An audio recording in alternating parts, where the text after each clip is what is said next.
स्वागत है आपका बिजनेस टॉक्स की इस वीडियो में। दोस्तों, आज की इस वीडियो में हम बात करने वाले इंडिया के सबसे प्रॉफिटेबल स्टार्टअप ज़ोहो की। ज़ोहो आखिर है क्या, करता क्या है, कैसे ज़ोहो की शुरुआत हुई और क्यों आखिर ज़ोहो इतना प्रॉफिटेबल है, आज जानेंगे इस वीडियो में। ज़ोहो इंडिया का सबसे प्रॉफिटेबल स्टार्टअप। साल 2022 के रिवेन्यू की बात करें तो ज़ोहो का रिवेन्यू था 6,750 करोड़, जिसमें से 2700 करोड़ इनका प्रॉफिट था, यानी रिवेन्यू का 40% इनका प्रॉफिट था। ज़ोहो की वैल्यूएशन की बात करें तो वो है 40,000 करोड़, और इतनी वैल्यूएशन ज़ोहो ने बिना किसी लोन और इन्वेस्टमेंट के अचीव करी है। जहां आज के नए स्टार्टअप बिना लोन और इन्वेस्टमेंट के सरवाइव तक नहीं कर पा रहे और उनको लेकर भी प्रॉफिट नहीं निकाल पा रहे, वहीं ज़ोहो बिना लोन और इन्वेस्टमेंट के हर साल प्रॉफिट बना रहे हैं। आज ज़ोहो का बिजनेस 180 से ज्यादा कंट्रीज में प्रेजेंट है। इनके 6 करोड़ से ज्यादा कस्टमर्स है और 11,000 से ज्यादा एम्प्लॉइज है। इनके कुछ बड़े कस्टमर की बात करें तो उनमें आते हैं एप्पल, अमेजोन, नेटफ्लिक्स, महिंद्रा, ओला और काफी और बड़ी कंपनीज। वर्ल्ड की जो फॉर्च्यून 500 कंपनीज है, यानी दुनिया की 500 सबसे बड़ी कंपनीज, उनमें से 300 इनके कस्टमर है। ज़ोहो की इस सक्सेस के पीछे हाथ है इनके सीईओ और फाउंडर पद्मश्री श्रीधर वेम्बू जी का। 40,000 करोड़ की कंपनी के मालिक होने के बाद भी ये काफी सिंपल लाइफस्टाइल जीते और आज भी अपने गांव में रहते हैं।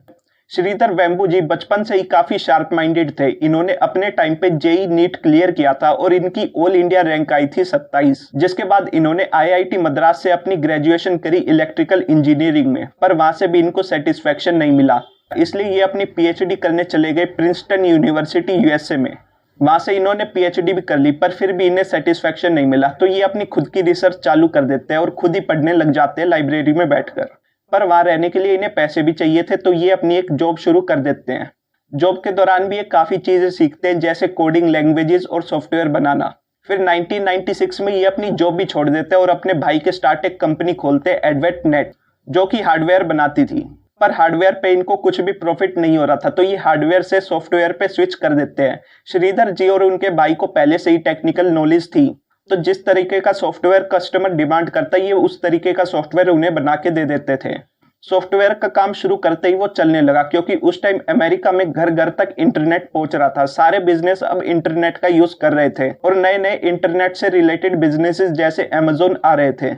तो उस टाइम सॉफ्टवेयर्स की डिमांड काफी थी मार्केट में, और धीरे धीरे करके इन्होंने अपनी टीम भी बिल्ड करनी स्टार्ट कर दी। श्रीधर जी के पास सिर्फ टेक्निकल नॉलेज थी, वो सेल्स और फाइनेंस के बारे में नहीं जानते थे, तो उन्होंने सबसे पहले एक सेल्स पर्सन हायर किया जो कि उनके सॉफ्टवेयर सेल कर सके, और फाइनेंस का आदमी रखा जो इनके फाइनेंस संभाल सके। फिर इन्हें अपना पहला ब्रेक थ्रू मिलता है 1998 में, जहाँ एक एग्जीबिशन में जापानीज कस्टमर की इन पे नजर पड़ती है और इन्हें इनका सॉफ्टवेयर काफी पसंद आता है। वहां पर इन्हें एक चीज समझ आती है, जहां दूसरी कंपनीज बड़ी बड़ी कंपनियों के लिए महंगे में सॉफ्टवेयर बना रही थी, वहीं छोटे बिजनेसेस के लिए जो ये सॉफ्टवेयर अफोर्ड नहीं कर पा रहे थे, उनके लिए कोई सॉफ्टवेयर नहीं बना रहा था।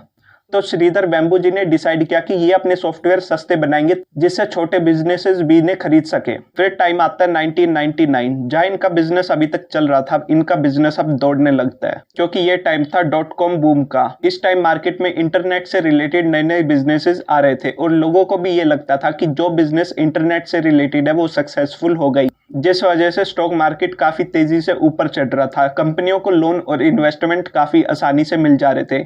.com बूम की वजह से एडवेट नेट की वैल्यूएशन एक साल में डबल हो जाती है, $1 मिलियन से $2 मिलियन, वो भी एक साल में। भले ही .com बूम की वजह से बिजनेसेस को लोन और इन्वेस्टमेंट आसानी से मिल रहे थे, पर इस टाइम भी एडवेट नेट ने कोई भी लोन और इन्वेस्टमेंट नहीं ली। श्रीधर वेम्बू जी का बिजनेस चलाने के लिए काफी सिंपल रूल था, ये अपना खुद का पैसा लगाते थे, उससे बिजनेस करते थे और जो प्रॉफिट आता था उसे दोबारा बिजनेस में लगाते थे। इससे बिजनेस भले ही स्लो ग्रो हो, पर ये बाहर का पैसा नहीं लेते थे। फिर आता है साल 2000, इसमें कंपनी के एम्प्लॉइज थे 115 और कंपनी का टर्नओवर था $10 मिलियन। 2000 के एंड तक और 2000 की स्टार्टिंग में .com बूम ब्रस्ट होता है, यानी अमेरिका की स्टॉक मार्केट क्रैश हो जाती है। अब तक जो कंपनीज मार्केट में दिख रही थी वो रातों रात बैंकरप्ट हो जाती है। अगर आपको .com बूम के बारे में और डिटेल में जानना है तो आप मेरी ये पुरानी वीडियो देख सकते हैं। इसमें .com बूम के बारे में डिटेल में समझाया हुआ है कि अमेजोन जैसी बड़ी कंपनी उस टाइम बैंकरप्ट हो गई थी और बंद होने वाली थी। इसका असर एडवेट नेट पे भी पड़ता है, उनके 80% कस्टमर बैंकरप्ट हो जाते हैं, यानी पहले उनके पास जहां कस्टमर की भरमार थी, अब उनके पास कस्टमर होते ही नहीं है। पर ऐसे टाइम के लिए श्रीधर वेम्बू जी ने कंपनी में काफी कैश बचा के रखा था, जिसकी वजह से उन्हें कोई भी एम्प्लॉय नौकरी से नहीं निकालना पड़ा, और इन सब के बावजूद भी कंपनी चलती रही। क्योंकि मार्केट में कस्टमर तो थे नहीं, तो ये साल कंपनी लगाती है अपनी रिसर्च और डेवलपमेंट में। कंपनी अपने जो एग्जिस्टिंग प्रोडक्ट है उन्हें इंप्रूव करती है और क्या नए प्रोडक्ट आ सकते हैं उन पर रिसर्च करती है, जिसकी वजह से उन्हें एक कम्पिटिटिव एडवांटेज मार्केट में मिल गया था। फिर 1.5-2 साल बाद कंपनी इससे पूरी तरह रिकवर कर लेती है और फिर से मार्केट में नए सॉफ्टवेयर की डिमांड बढ़ जाती है। तब से कंपनी हर साल एक नया प्रोडक्ट लाती है और अपने पुराने प्रोडक्ट को इंप्रूव करती है। फिर साल आता है 2009, एडवेटनेट अपने आप को रीब्रांड करती है एज जोहो। जोहो उनका एक प्रोडक्ट था जो कि काफी फेमस हुआ, तो कंपनी डिसाइड करती है अपने आप को रीब्रांड करे एज जोहो। और 2009 में ही जोहो फिर इंडिया में भी रजिस्टर होती है, क्योंकि वो अब तक सिर्फ यूएसए में ही ऑपरेट कर रही थी। तो एडवेटनेट अपने आप को इंडिया में भी रजिस्टर करती है एज जोहो कॉर्पोरेशन।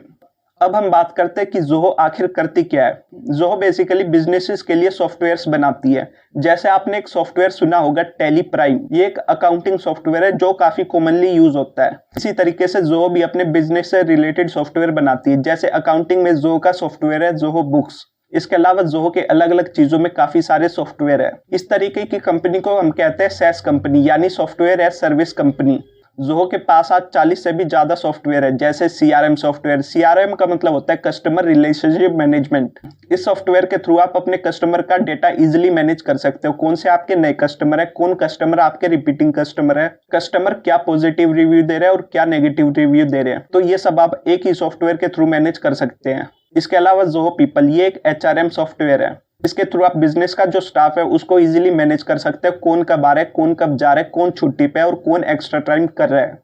इसके अलावा और भी सॉफ्टवेयर है जैसे सेल्स IQ। जब आप कोई वेबसाइट विजिट करते हो, आप नीचे देखते होंगे एक लाइव चैट का ऑप्शन आता है, इसको भी जोहो डेवलप करता है। इसके अलावा सोशल मीडिया, इन्वेंट्री मैनेजमेंट और रिक्रूटमेंट के लिए भी जोहो के सॉफ्टवेयर्स है। इसके अलावा हर बिजनेस की एक अलग नीड होती है, उसके लिए जोहो ने बनाया जोहो क्रिएटर। इसके थ्रू आप अपना खुद का सॉफ्टवेयर बना सकते हैं काफी इजीली अपने बिजनेस की नीड के हिसाब से। और जोहो के सॉफ्टवेयर दूसरी एप्लीकेशन जैसे माइक्रोसॉफ्ट एक्सेल, SQL इन सब के साथ इजीली इंटीग्रेट हो जाते हैं। प्लस जोहो के सॉफ्टवेयर एंड्रॉइड, iOS और विंडोज तीनों में एप्लीकेबल होते हैं। यहाँ तक कि आप एप्पल वॉच में भी जोहो के सॉफ्टवेयर यूज कर सकते हो, जिसकी वजह से लोग जोहो के सॉफ्टवेयर को काफी यूज करते हैं। अब हम बात करते हैं कि आखिर जोहो इतना प्रॉफिटेबल कैसे है। इंडिया में कई दूसरी भी कंपनी है जो जोहो से ज्यादा प्रॉफिट कमाती है, जैसे TCS का साल 2022 का रिवेन्यू था 19,57,810 मिलियन, जिसमें से उनका प्रॉफिट था 3,84,500 मिलियन रुपए, यानी उनके रिवेन्यू का 19% उनका प्रॉफिट होता है। वहीं जोहो की बात करें तो जोहो के रिवेन्यू का 40% उनका प्रॉफिट होता है। इसके लिए जोहो अपनाती है क्लासिकल जियो बाइट्रेज प्ले, यानी जो चीज जहाँ सस्ती मिल रही है वहां से खरीदो और वो चीज जहाँ महंगी मिल रही है वहां जाकर बेचो। जोहो के सबसे ज्यादा क्लाइंट्स यूएसए में 27%। पूरे नॉर्थ अमेरिका की बात करें तो 47 क्लाइंट्स उनके नॉर्थ अमेरिका से हैं, यूरोप से 22% और इंडिया से 14%। यानी जोहो का 14% बिजनेस इंडिया में है, बाकी 86% बिजनेस इंडिया के बाहर है।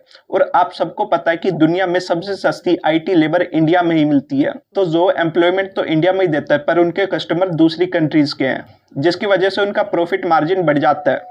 इसके अलावा जोहो ने अपना एक इकोसिस्टम बना रखा है, जैसे एप्पल ने बना रखा है। अगर आप एप्पल का कोई एक प्रोडक्ट लेते हैं जैसे आईफोन, इसके बाद अगर आपको दूसरा प्रोडक्ट जैसे स्मार्ट वॉच भी लेनी हो वो भी आप एप्पल का ही लोगे, और लैपटॉप भी लेना हो तो वो भी आप एप्पल का लोगे, क्योंकि ये सारी चीजें आपस में अच्छे से इंटीग्रेट हो जाती है और अच्छे से काम करती है। इसी तरीके से जोहो के सॉफ्टवेयर भी आपस में काफी अच्छे से इंटीग्रेट हो जाते हैं, और एक सॉफ्टवेयर यूज करने के बाद कस्टमर अगला सॉफ्टवेयर भी जोहो का लेता है। इसके अलावा जोहो फ्रीमियम मॉडल पे काम करता है, यानी पहले तो कस्टमर फ्री में इनके सॉफ्टवेयर यूज कर सकता है और बाद में अगर अच्छा लगे तो पैसे दे सकता है। फ्री में यूज करने से ये फायदा होता है कि कस्टमर को जोहो के सॉफ्टवेयर की आदत पड़ जाती है, फिर वो आगे जोहो के सॉफ्टवेयर ही यूज करता है। इसके अलावा जोहो अपनी बिल्कुल भी मार्केटिंग नहीं करता, उनका मार्केटिंग एक्सपेंस 0 है। इसी वजह से आपने शायद पहले जोहो का इतना नाम नहीं सुना होगा। जोहो का जो सबसे बड़ा एक्सपेंस है वो है एम्प्लॉइज बेनिफिट। जोहो भी अपने एम्प्लॉइज को गूगल की तरह फैसिलिटीज प्रोवाइड कराते हैं, जिस वजह से एम्प्लॉइज का जोहो में रिटेंशन रेट काफी अच्छा है। साथ ही जोहो ने अपने ऑफिसेज रूरल एरिया में खोल रखे हैं, जिससे कि गांव के लोगों को नौकरी करने के लिए बाहर शहर में नहीं जाना पड़ता और वो अपने गाँव में ही नौकरी कर लेते हैं। आज ये इंडियन कंपनी बड़ी बड़ी इंटरनेशनल कंपनी जैसे माइक्रोसॉफ्ट और गूगल को काफी टक्कर दे रही है। तो ये थी जोहो की केस स्टडी। उम्मीद है आपको पसंद आई होगी। मिलेंगे आपसे एक अगली ही ऐसी इंफॉर्मेटिव वीडियो के साथ।